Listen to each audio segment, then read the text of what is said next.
Thanks for joining us here on Arc Salt Lake. I'm Brian Schnee. Tuesday night, October 28th. Tonight we're hearing from a local business owner who is determined to keep furloughed airmen fed, and a West Bountiful company who says their office was raided not due to a crime, but they say abuse of power. With Halloween just 3 days away, it is cold, but is it cold enough to freeze? Let's check in with meteorologist Sean Kelly, joining us now with our first alert forecast. Well, it's been a very chilly day today on this Tuesday. We started off freezing cold. Many areas saw the first freeze of the season, the coldest temperatures of the season down into the teens, 20s and low 30s. Well, we only saw highs into the lower 50s for much of the north part of the state, including much of the Intermountain West, dealing with some pretty brutal temperatures here. Pacific Northwest down as well, down towards the south and west, dealing with some warmer temperatures there. St. George into the lower 70s for highs. It's been a gorgeous evening, but definitely jacket weather here as we head through the evening and overnight. It will be a cold one. You'll need the winter jacket, but I think we'll stay just above freezing here in Salt Lake City. And we get ready for some pretty nice days ahead. You can get some of that yard work done, go for those errands, do maybe a few car washes in the days ahead. You have the all clear as we have no rain in the forecast, but we've got really nice weather as we head into the weekend. We'll talk about all that coming up in my first alert weather forecast. Being hungry is a real thing. Food insecurity, I grew up that way. I grew up on food stamps, and I remember not having enough, because it is a bare minimum that you get, and by the end of the month you'd be without anything. But when you don't have them at all, where is your food going to come from? 86,000 people in Utah who use SNAP benefits will go without starting this Monday, an aftershock of the government shutdown. You might not know who they are, but with a large number, there's a chance that some are in your community. Now, that was Karen Blackwood, the owner of Beans Coffee in Clearfield. She says her shop is now offering SNAP breakfast to anyone in need, no questions asked. The offer also extends to the holiday season there and Thanksgiving, making sure everyone has a place they can go. I think it's not just about feeding them, but it's about feeding their soul. Because think about being hungry on any day, but not being able to feed your family on a holiday. Again, I grew up with food insecurity, and I would see the TV shows and those things where people are having these wonderful Thanksgiving or Christmas holiday meals, and I always wanted to have that. And what I will do is provide that same basic Thanksgiving dinner type of thing, just free to anybody who wants it. And that's not just that you're hungry, but you don't have a place to go. Come here, have an actual Thanksgiving meal for free. Love that she's doing it. Clearfield is home to thousands of federal employees at Hill Air Force Base. Karen says the base employees are some of her most loyal customers, but times are tough and pennies need to be pinched. With few solutions in sight, businesses like hers are trying to fill the gap. Since I'm in Clearfield, I rely a lot on the base, and with those people being furloughed, some of them, you have to cut out something when you're watching your pennies, when you don't know if you're going to get a paycheck, and luxury items like coffee is going to be one of those. So my customers are amazing. They are absolutely loyal, but if you don't have money to spend, you don't have money to spend, and I absolutely get that. So I wouldn't fault anybody for not being able to come in, but I appreciate those that can, and once all of this madness is done, I look forward to them coming back. Pretty good business model too. Part of Karen's passion is due to her being a veteran herself. She says if the government will not take care of its own, she will. We are nothing without our military. Even with the divisive stuff that's going on in our world today, the military is a huge part of what makes us the United States, right? And it's the voluntary basis in which they serve. And if our government can't be there for them, then we as a community have to. I think it's disgusting that we have politicians and we have a government that's not willing to work with each other, both across all parties. It's not just one party. Everybody needs to come together and actually talk and not be out for themselves or for their friends, but out for the American people. We all need to remember that they work for us.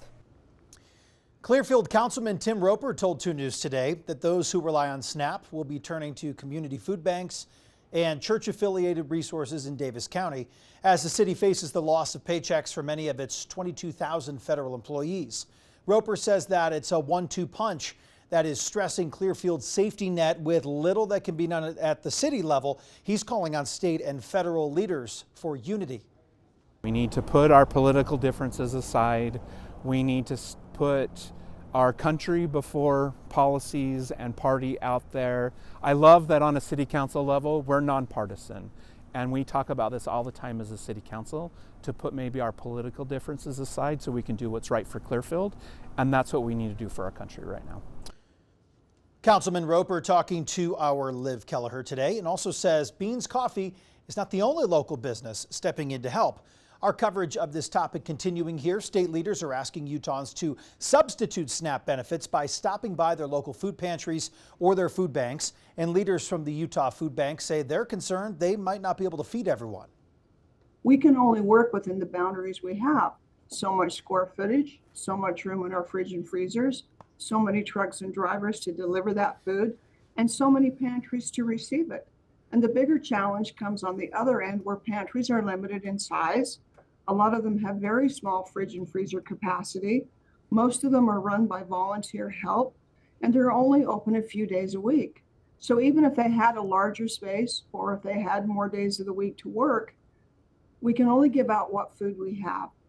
We've been carefully looking at orders. We've been trying to be sure that we are set for the month, where the capacities are matching what people have received in the past. We're looking at trucking schedules. Do we have any capacity and extra volume of truck and transportation that we can utilize or can help? There are all sorts of things we have to prepare for. It isn't just the food, but there is absolutely no way that the food pantry structure in the state of Utah can absorb the deficit that's going to be created by this SNAP closure. Jeanette and her team work magic year-round. Hunger is a serious issue here in Utah. According to the food bank, 1 in 8 Utahns do not know when they will have their next meal. The shutdown also impacting federal workers. One air traffic controller just released a copy of his paycheck. Despite working 40 hours, his check shows he received $0. And that's why some air traffic controllers are not showing up for shifts, causing flight delays. We're told these workers will receive back pay once the government reopens, but a lot of people cannot afford that. St. George is working to nominate its downtown to join the National Register of Historic Places, and if approved, homeowners could receive tax credits in exchange for restoring their house to its original structure. Samantha Hoffman explains what this could mean for homeowners. 1,000 notices just went to the downtown properties that qualify. The city said the historic designation would bring pride, recognition, and longevity to the area's culture. Founded in 1861, St. George has a lot of history. My grandfather built the house up on the corner, the White House up on the corner, so they've been here since St. George was founded. Homeowner Kieran Brooks has lived on Main Street her whole life and wants more historic homes protected. Kind of sad that we let some of them slip away, get destroyed, but before this was done. So I think it's a good idea to save as many as we can. About 650 of the 1,200 properties within the boundary qualify to be on the register. Homes can receive a 20% state tax credit, and businesses may receive a 20% federal tax credit if restored to its original design. This designation is not a requirement for anyone to do anything different to the property than what they want to do. If you have a house and you are within the boundaries of the historic district, you are not required to keep it up to a certain standard. The next steps, the state will review the proposal and submit to the National Register early next year. By April, the district would be listed and homes could apply for financial incentives. We can, as a city, as citizens, pay attention to these great buildings that were built here from the beginning of the development of St. George. And I think it's gives you a sense of belonging and a sense of home. The city is holding a public meeting on November 5th at City Hall to discuss the nomination further. In St. George, Samantha Hoffman, KUTV 2 News. Ogden City, the 223 Locomotive Foundation and the Colorado Railroad Museum are coming together to restore this historic train engine. Made back in 1881, it's been a static artifact for more than 30 years in Ogden. And once restored, the engine will move to Colorado's narrow gauge railroads while pulling public excursion trains. The goal is to educate people on how narrow gauge railroads build cities across the West. Coming up here on Arc Salt Lake, a West Bountiful company says it was raided, smeared, and left in ruin. Who they say abused their power and how they want the accused to pay.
I stand before you as a witness to resilience, to truth, and to the unbreakable spirit of Rubicon.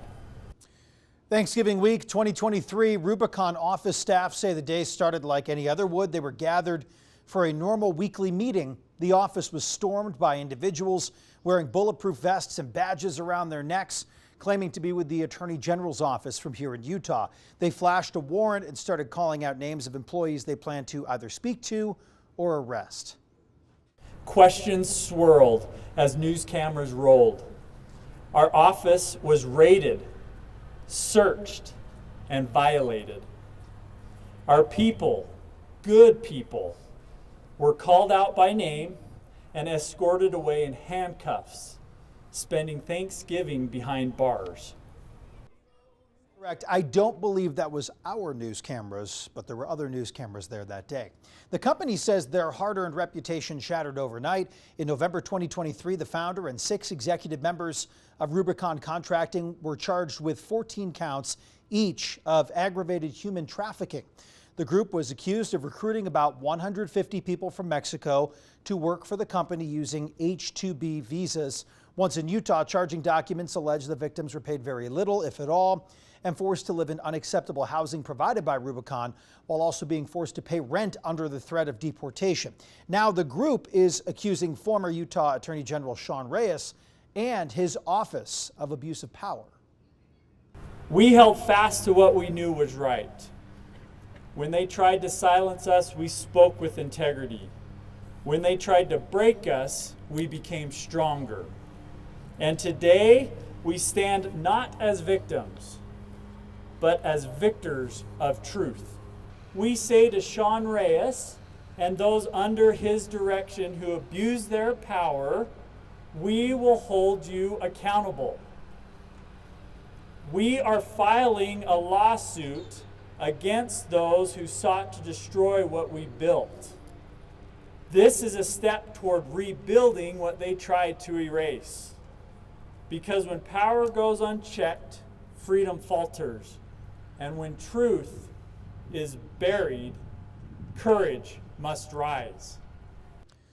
Rubicon representatives say they're seeking compensation for reputation and economic damages. They would also like attorneys' fees reimbursed and the public record corrected. So far, no response from the AG's office. Strongest storm of the year slamming the Caribbean. The Category 5 hurricane named Melissa, strongest ever to hit the island, brought winds of up to 185 miles per hour and heavy rains for days. Officials here pleaded with people to get shelter or buildings that can withstand the winds and flooding. Aid teams are standing by to get to work as soon as it's safe. Others are ready to fly in supplies. Today will be very difficult for tens of thousands, if not millions of people in Jamaica. Roofs will be tested, floodwater will rise, isolation will become a harsh reality for many. Hurricane Melissa's next target is Cuba. Authorities there say they've already evacuated more than 500,000 people from low-lying areas. So far, 3 deaths in Haiti, 1 in the Dominican Republic, all blamed on Melissa. And Jamaica, a few people died preparing for the storm, some falling off roofs while boarding them up. Let's check in with meteorologist Sean Kelly, who has our first alert forecast. Well, we started off this Tuesday morning freezing cold in many spots and dealt with our first freeze of the season. A little bit of frost out there in the 20s and 30s up and down the Wasatch Front. 21 for low in Logan, 18 in Evanston, 16 in Heber. Won't be quite that cold tonight, but still pretty close to freezing in many spots. But we started our warming trend here in the days ahead, back up into the lower 40s. This evening we've been quite cold, definitely jacket weather still from Logan down to Park City. 49 in Heber, 47 in Vernal, but it's been gorgeous out there. Highs today, though, still unseasonably cold by nearly 10 degrees from where we should be at for this time of year. I mentioned the morning lows warming up. Those afternoon highs eventually warm up, especially as we head into the weekend. It feels actually wonderful. So it's been absolutely great. Definitely pretty chilly out there. You can still see the snow-capped mountains. I think we'll see a little bit of that snow melt here as we're dealing with some pretty dry weather, dry end to October after dealing with our storm that brought a little bit of rain yesterday morning. This has just been remarkable. Historic month of October, 5.12 inches of rainfall, 3.8 inches above normal, the wettest October on record and the 5th wettest month overall as a whole. So that is just truly historic here, and we will all remember this October. But again, we're closing off the month here with dry conditions, high pressure system in place, and hazy sunny skies, which means reduced air quality in the days ahead. You'll notice that inversion. You'll notice that haze. Here's that high pressure system doing doing its thing across much of the Intermountain West. You could see as we head through the overnight, not quite as cold, but definitely still jacket weather. We're into the 30s for much of the state, some 20s as well in the Delta area. Highs tomorrow, though, much better than today, nearly 10 degrees warmer from today's highs. Hazy sunshine up towards the north, plenty of sunshine down towards the south. The weekend is looking great. We've got college game day here for the weekend, and those temperatures will start off into the 40s for the morning, warming up into the 50s. And then for the big game for Utah, with those temperatures again pretty warm for the start of the game, then cooling off into the lower 50s for that 8:15 kickoff. Halloween also looking great. This is nice that we've got no rain, no snow in the forecast for Halloween. That won't impact any trick-or-treaters. The forecast is looking great. Beautiful weather as we'll be down into the 50s through the evening. St. George, how about this? A nice stretch of weather each and every day. Sunshine and 70s, getting close to 80 degrees as we head into the weekend. And then across the Wasatch Front, hazy sunshine for a few days. We'll get this weak front that moves in, kind of cleans out the air, cools us down a little bit here, and then we start to warm things back up a little bit more heavily as we head into the weekend. Mid-60s with beautiful weather continuing into next week. Looks pretty nice. Thank you, Sean. You won't believe how many innings this game went. In case you missed it, coming up on Arc Salt Lake, the Dodgers setting World Series records. And who walked off on a grand slam?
Well, Game 4 of the World Series just started following an 18-inning marathon game last night in LA.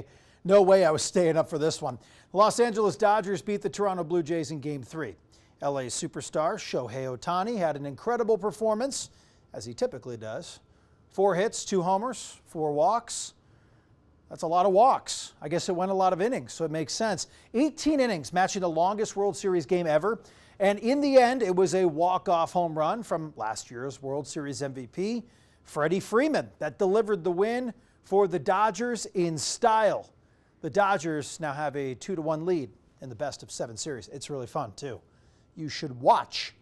Meanwhile, the Utah Mammoth back on the ice in just a little bit against the Edmonton Oilers. They are up in Canada looking for their 8th win in a row. The Mammoth tusks up. The team is red hot. Here at home, the team getting ready to honor healthcare workers from around the state. The Mammoth are asking fans to nominate doctors and nurses for their healthcare appreciation program.